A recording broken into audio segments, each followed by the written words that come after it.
2018, suicide in America is up 32%.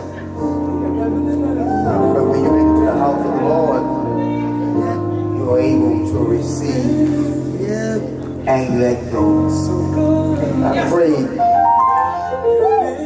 are now spiritually, emotionally open to allow the Word of God to be deposited in your situation. Oh, we give God praise for Elder John and the ministry of music. Come on, give God praise. Give God praise. Shifting the atmosphere to make the Word easy to be deposited in your soul. All those who serve the ministry from morning glory to the parking lot ministry, all up and down, the readers and ushers and deacons, the ministers and intercessors, push the atmosphere for you to be in a position to hear the Word of God.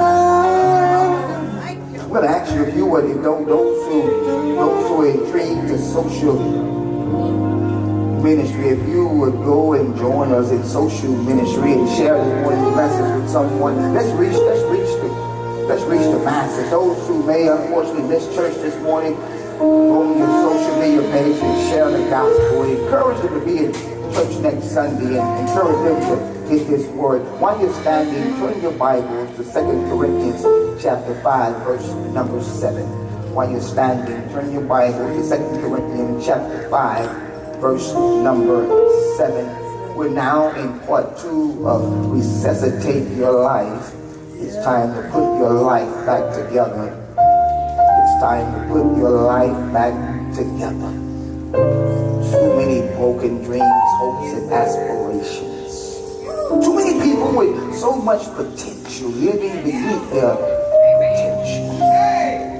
Hey, we're going to breathe life back into your dreams and goals and aspirations.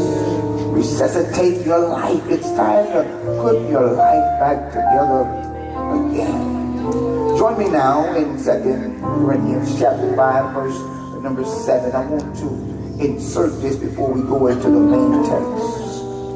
Paul, the apostle, Paul says we walk by faith, not by sight. Now, I've chosen this morning to use the Amplified Bible as the source of the gospel, because it says in parentheses, living, watch this, living our lives in a manner consistent with our confident belief in God's promises. See, we have to get to a point in this walk of faith where we are actually consistently walking what we say we are believing. Let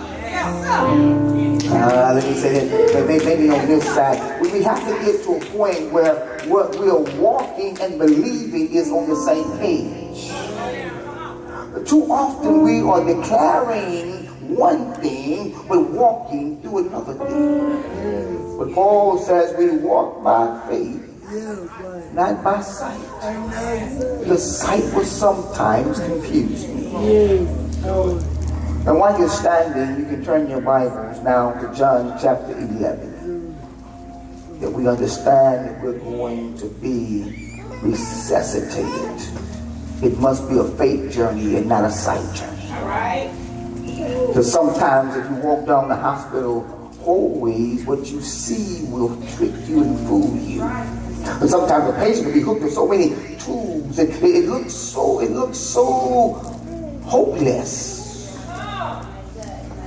to see them on social media a few hours later. Well, the other person lays in the bed unattached to any machines, and you get a rest in peace message.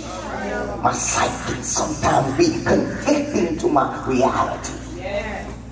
We're going to walk through John chapter 11 in just a few, but stand with me for a few more minutes.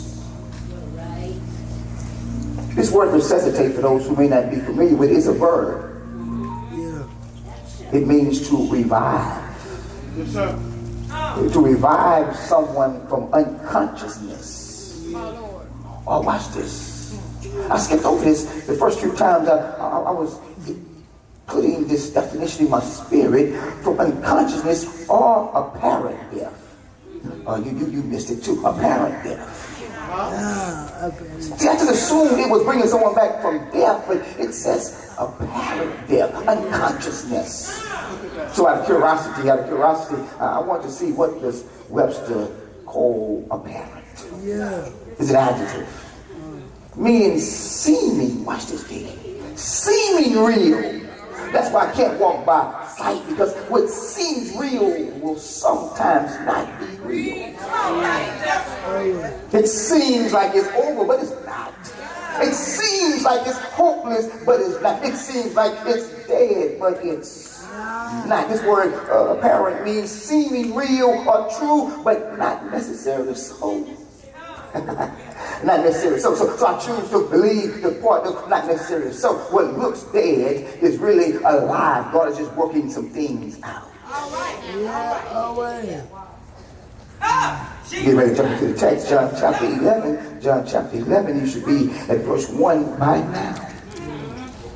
This time, we as believers, we have to stand and walk in faith.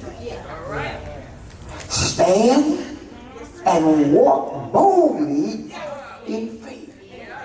Stand and walk aggressively in faith. The church has become too passive. A believer should be strong and mighty, not whining and complaining. See, what we see and experience can often seem so real. And the devil makes it seem so violent.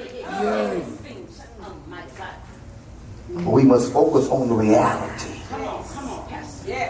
that the shadow in the valley of death is not real. No matter how big it looks, it's not real. The shadow is simply an illusion.